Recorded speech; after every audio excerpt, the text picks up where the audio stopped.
Friends, if there's one thing in your life right now that you depend on the most, what would it be?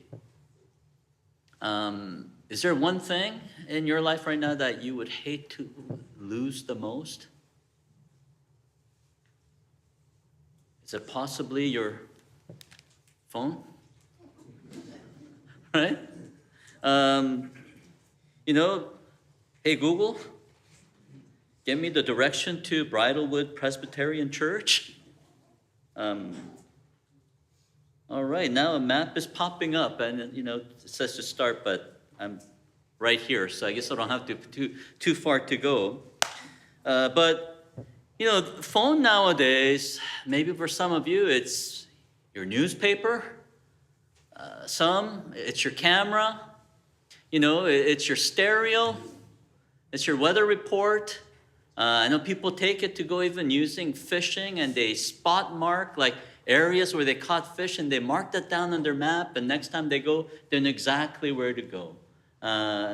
People use it as musicians, and it's just crazy all the things that people do with it. I mean, when was the last time you saw a point-and-shoot phone? Point-and-shoot camera.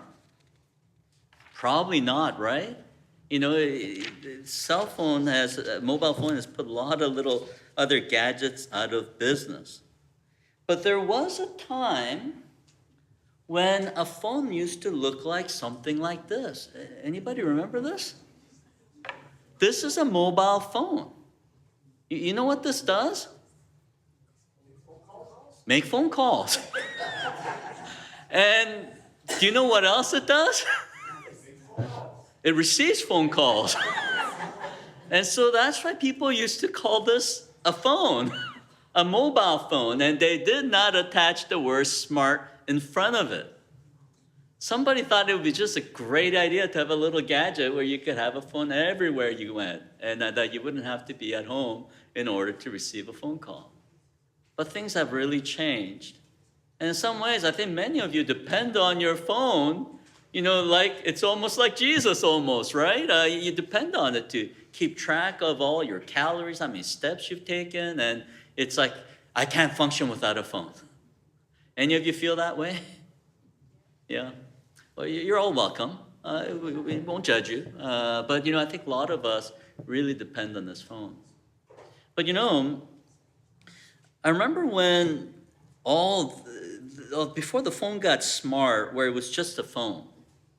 I remember living in a different city where we had to go somewhere, and I couldn't say, hey, Google, give me the direction to a certain address. You actually had to, look at a map or phone call somebody, get all these directions. But, when you get all that in the dark and you have to find a certain street and go forth, it's not easy to do.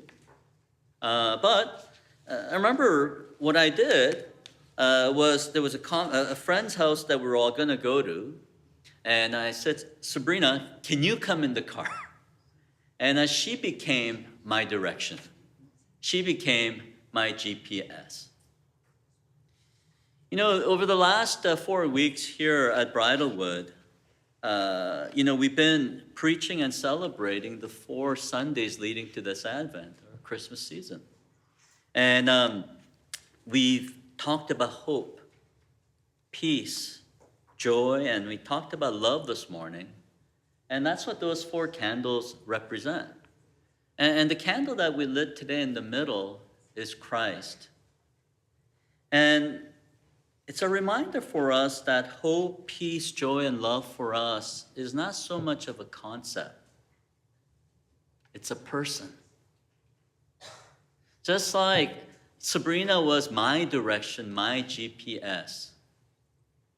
The hope that we have in this world, peace and joy and love, it doesn't come as a concept or a philosophy, a mindset or idea or a mantra that you repeat. It comes in a person. And so Advent season, if you will, it's like a fine 4-course meal that God has prepared for us.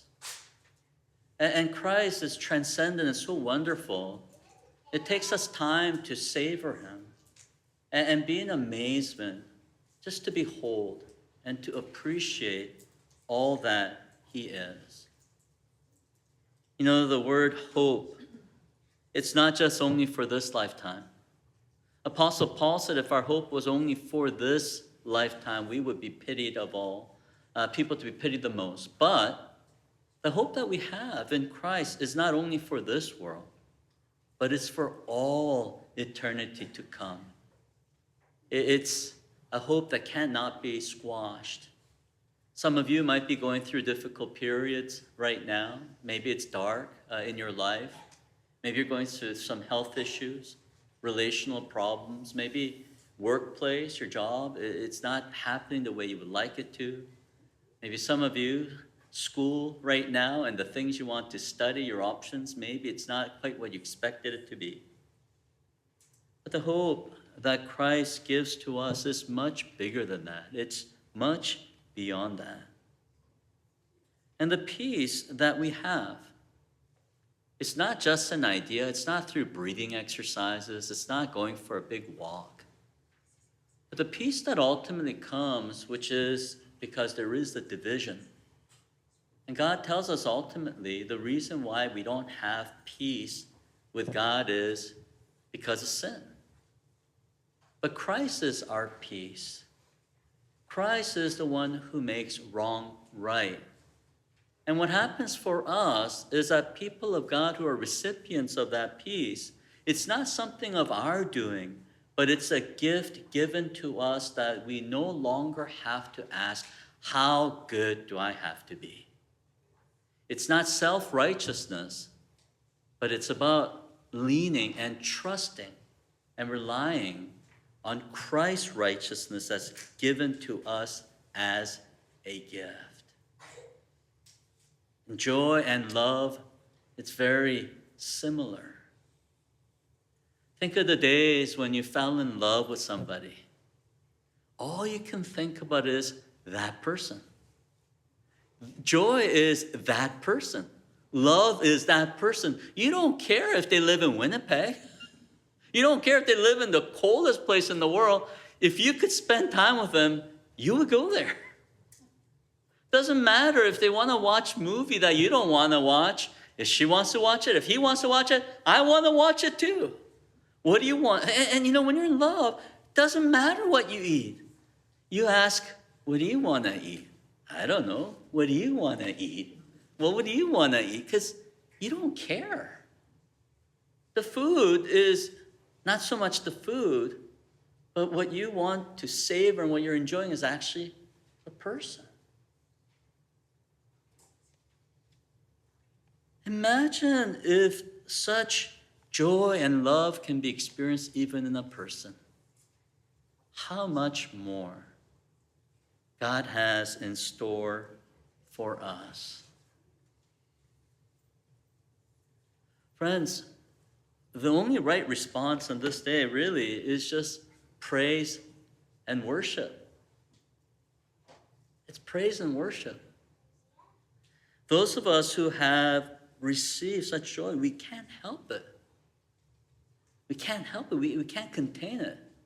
But it breaks out into a song. It breaks out into praise and worship. And today we are told that in this humble manger, a trough made out of wood, possibly stone, a place that's only fit for an animal to eat, is a place where King of all kings, God himself comes and is born, and he lays it, his life for us. And in his humility, maybe he's saying that this trough where animals come to eat, to find food, that Christ has become a food for this world that's hungry, for love, for joy, peace, and hope. Friends, our technology has advanced. Your phones are probably more powerful than the computers that sent the first spaceship into the moon. That's how powerful your phones have gotten.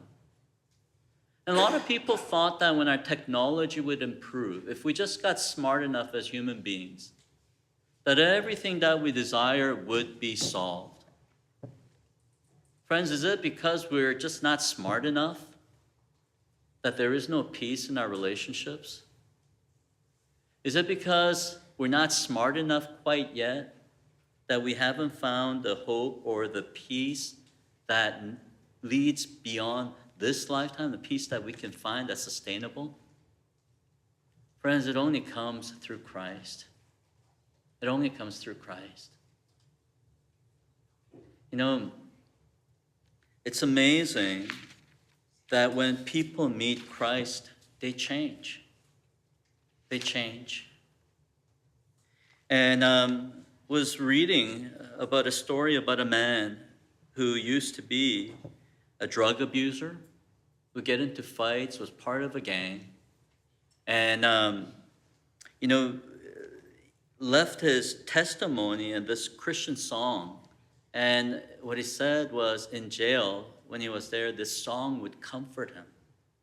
And he came to the song, and this song, this praise about Jesus made him wonder a little bit more. And he started to dig a little bit more to find out about who this person Jesus was. And in this Christ, he found peace. He finally found the forgiveness, the love, the joy, and the acceptance that he's been looking all along. He come to realize it's not something that he has to earn. Friends, our Christmas season is not first what we are doing here. What we are doing tonight is a response to what God has done already for us. Think of it, if you will, when you go to a fine restaurant and you've enjoyed a 4 or 5 course meal, and you've had